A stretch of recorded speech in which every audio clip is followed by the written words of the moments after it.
In the face of Russian bombs, a Ukraine soldier's story. In a war that has upended millions of lives, killed thousands of people, and unleashed almost unfathomable destruction across Ukraine, a country of 44 million, he's only one soldier. One man, in one particular place, a place that was bombed 3 separate times. What citizen turned?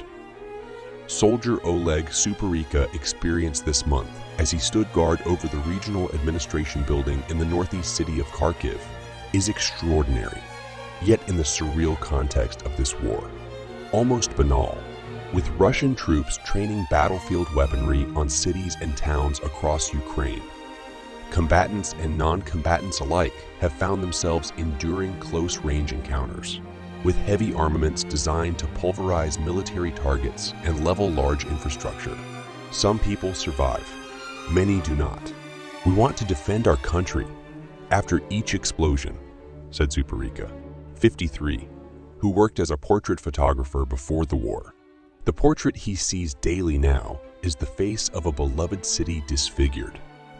More than 600 buildings in Kharkiv, Ukraine's second-largest metropolis, were destroyed in the 3 weeks ending in mid-March, the city's mayor reported, and hundreds more have been hit since. Every day, unrelenting rocket fire, missile strikes and artillery shells pour down on what was a city of 1.4 million people. The regional administrative building Suparika was assigned to help guard. Now in ruins was an enormous Stalinist-style structure situated on Freedom Square, the country's largest public plaza. The square was once named for Felix Dzerzhinsky, founder of the Bolshevik-era secret police, but was renamed by a now sovereign Ukraine after the 1991 collapse of the Soviet Union. To many, the targeting of a landmark square in Kharkiv's densely populated city center, less than a week after the invasion start on Feb. 24, marked the crossing of a frontier, a clear signal that in this war, nothing was out of bounds. Not homes or hospitals, not schools and shops, not cafes and parks. When a missile hit directly in front of the administrative building on March 1, Suparika was on the 5th floor. The blast was enormously powerful. Dazed, he tried to make his way downstairs. As he did, he realized he'd somehow lost his shoes. There was so much glass, so much smoke, dust you can't see. He recounted on a recent day, from his sandbagged guard position in front of the building. So much blood, on the floor, on the wall, on the faces of the victims. It was 5 or 10 minutes later, he said, that the second explosion occurred, as he and others were trying to render aid to those hurt in the initial blast.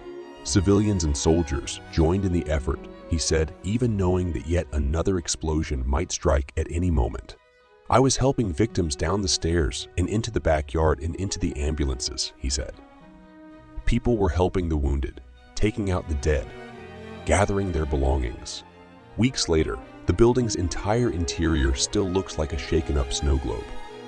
On the structure's southern end, all the floors have collapsed into the basement level, and firefighters have used makeshift planks to try to navigate between what were once separate rooms. At the basement level, the smell of rotting flesh lingers, and debris still covers areas not yet excavated. The day after the dual strikes, Suparika was back at his post, even with a concussion and minor injuries, helping clear rubble and debris. The next bombardment came the day after that, on March 3, hitting the courtyard just behind the building. His memories of that blast are more scrambled.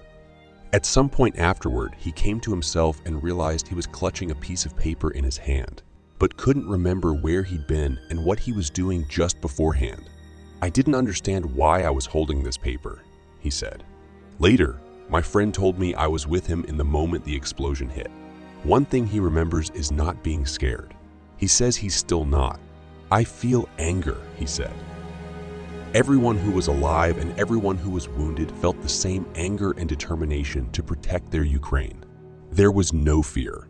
Suparika says Russia may not have realized it was targeting some of its own. He said when the building first came under attack, there were prisoners of war inside. but he doesn't know what happened to them. After the third strike, he again returned to duty. Because it's my country. It's my city. My family lives in this town, he said. I don't understand what I could do if I'm not in the army. What must I do if the war starts in my country? After the latest attack, Suparica started to have recurring dreams.